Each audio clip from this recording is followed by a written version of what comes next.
Perbaikan jalan lintas timur Banyuasin di kilometer 17 menyebabkan kemacetan parah hingga puluhan kilometer. Untuk mengurai kepadatan arus kendaraan, Satlantas Polres Banyuasin menerapkan sistem buka tutup jalan serta mengalihkan sebagian kendaraan ke tol fungsional Musi Landas.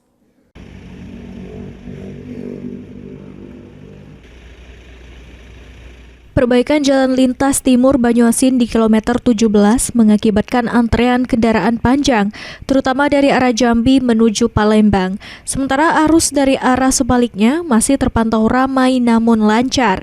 Untuk mengatasi kepadatan, Satlantas Polres Banyuasin menempatkan personel di sejumlah titik rawan, serta memberlakukan rekayasa lalu lintas dengan sistem buka tutup.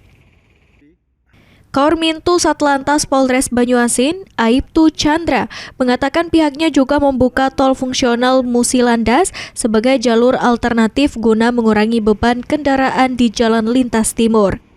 Petugas mengimbau pengendara agar mematuhi arahan di lapangan, menjaga jarak aman, dan mengutamakan keselamatan selama melintas di area perbaikan jalan.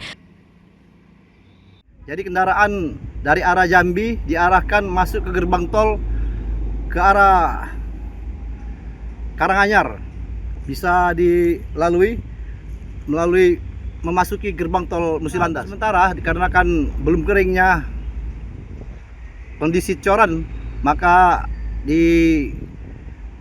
dilaksanakan buka tutup untuk arus lalu lintas kedua arah. Ridho Ilahi, PAL TV.